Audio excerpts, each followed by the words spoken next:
Hey everybody, it's Pastor Siri. Welcome to the channel. If you don't know me, I'm a Lutheran pastor, but I'm also a spiritual seeker, which means that I love to explore the beautiful variety of truths and paths that are out there and learn from them as I grow and learn and explore. And today I want to talk about this beautiful but sometimes problematic statement that our body is the temple. So I'm going to explore both the beauty and the problem of that statement. Take a listen.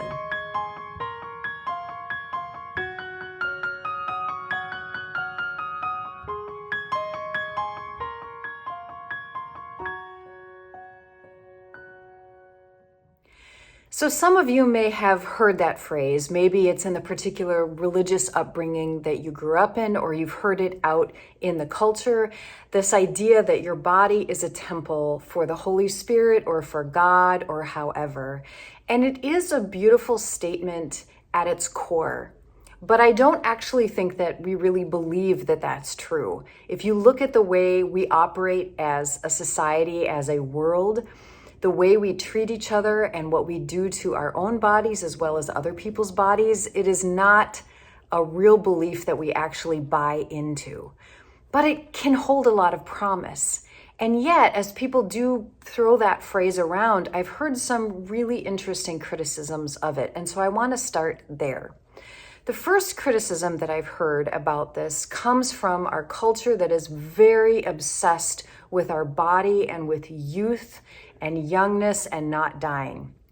Our culture that often loves, Botox and liposuction and boob jobs and being as thin as possible. And in no way am I shaming anyone who wants to do those things. I am simply saying that our culture is incredibly obsessed with our bodies being equivalent to our worth as human beings. And the more young and thin and beautiful we are, the more people ascribe our value to our soul, which is problematic. We have an exercise culture and a diet culture that is making millions of dollars off of particularly women year after year after year. And so oftentimes when people hear statements like, your body is a temple, it may come to you from some fitness trainer with 0% body fat who runs 6 miles a day and jumps on boxes and does yoga and eats a perfect diet, and they wouldn't dare put a touch of alcohol in their mouth because their body is a temple. And this can be problematic. This can be problematic because there is anytime you have any belief system that is constrictive and controlling, where there's no freedom, there's only rigidity, you're dealing with something that is not freeing and not truly a more mature and advanced way of looking at things. Guidelines are good, but when they start to become controlling and shaming, that gets problematic. And there's something that I remember hearing years ago called orthorexia. So ortho means correct, and rexia would speak to the eating, just like anorexia means not eating. So orthorexia means to eat perfectly. And that sounds great. In fact, if there is an eating disorder I might have been tempted to ever have, it would have been orthorexia, meaning you read the books, you've got it lined out how many calories and all of the perfect food groups, you're eating the rainbow, you're having all the good healthy foods, you're nourishing your body. But if you don't eat perfectly, then you feel guilty. And that's the problem.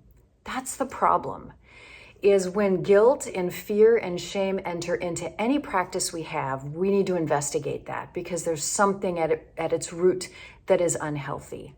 Because it is very normal for a human body to be able to withstand a glass of alcohol now and then, or, even if you don't believe in that, to be able to withstand fried chicken now and then. Like, humans have eaten and consumed almost anything and everything, and there are feast days, holidays, that go back for tens of thousands of years in which people have come together and indulged in beautiful, wonderful, delicious foods, and that has been part of life.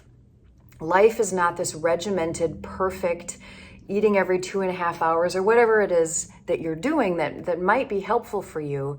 But again, the point is, when you get this rigidity in the way you're moving and the way you're eating and the way you're drinking and the way of anything, and you start to feel a sense of guilt pulling at you when you're not doing it right, that's problematic. The other thing about your body as a temple is this has been used against women as well, particularly in purity culture. This idea that girls in particular, because it's usually never talked about with boys, have to keep themselves pure for their husbands. They have to keep their little temple pure and unadulterated for their husbands. And this is just gross in general because it's very one-sided, and it also uses a lot of negative imagery around sex. There's a lot of shame around sexuality. Women are often thought that they're not allowed to be sexual, that sexuality is bad inherently. There's a lot of issues that go behind purity culture that I really call to question and say is damaging and unhelpful. And the idea that somebody loses their virginity and that somehow they have done something wrong is deeply problematic, especially since it is applied almost exclusively to girls and almost never to guys, which is a double standard that has reaped very, very unhealthy fruits for thousands of years. But also I've heard from people who have disabilities or chronic pain.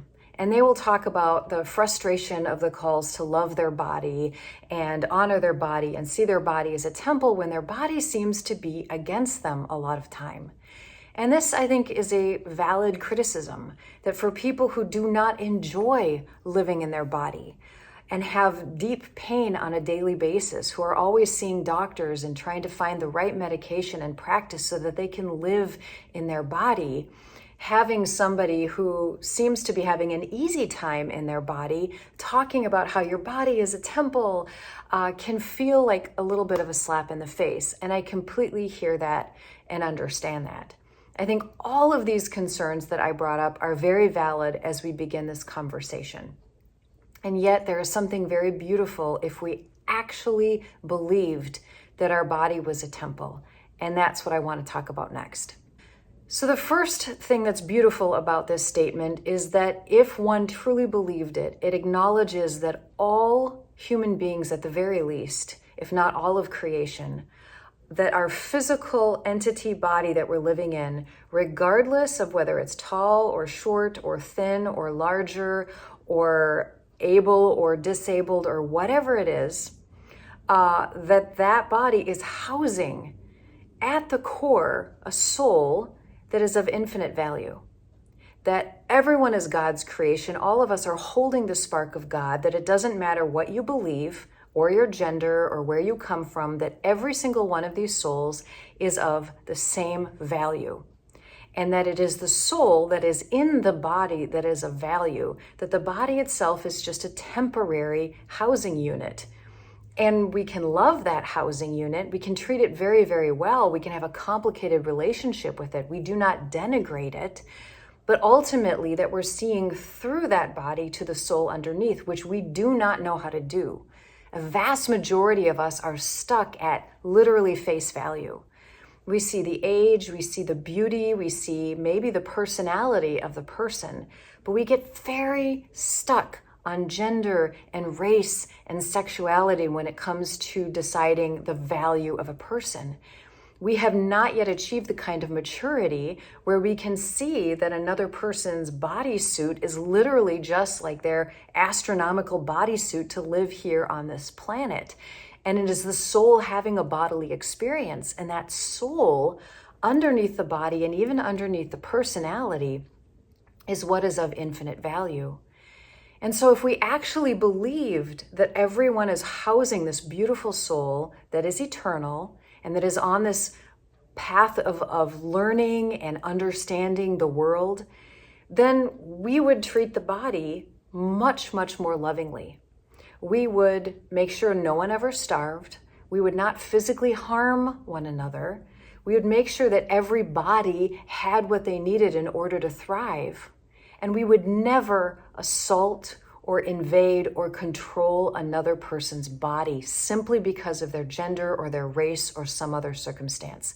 That would be kind of like blasphemy, right? It would be blasphemy because here you have a piece of God that's living inside of this person. And then why would you harm or deface the place in which that soul is residing? Just in the same way, and of course the sad thing is that crusaders and armies from all sorts of different religions have gone into countries and seen temples and cathedrals for a different religion, and they've defaced them, they've blown them up. And people see this as deeply, deeply offensive, because it is offensive. And yet we get mad if someone blows up a cathedral, but then those same armies will go around and rape and beat up and do horrible things to bodies. And we don't talk so much about that. So looking at our own bodies as being temples, that could be a really interesting practice. Then we would want to take care of those temples. We would want them to be the best that they can be, to honor and reflect the infinite worth of the soul that's living inside. We would take care of each other. When we realize that it's what's inside that matters, then we also have the freedom to decorate our temple the way we want to. If you've traveled around the world, you will realize that places of worship, shrines, whether they're Buddhist or Hindu or Muslim or Christian or many of the other places, they look incredibly different. And that's so cool. They can be beautiful in so many ways. For example, you can walk into a place of worship that is Quaker, and it is incredibly simple, very, very, very, very simple, because they didn't want to have extra stuff that was going to take your attention away from the matter at hand. And so there are certain belief systems in which they gather together in an incredibly simple environment.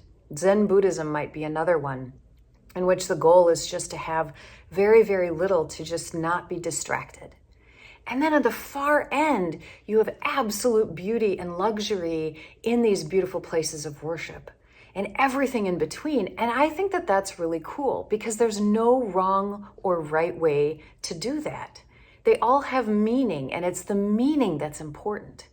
And so my body is my temple, and I have started to decorate my temple. I have this gorgeous tattoo of the Tree of Life, which has these beautiful little curly scrolls all over the tree, which indicate and harken back to my Norwegian roots. So this is kind of like Norwegian rose mauling.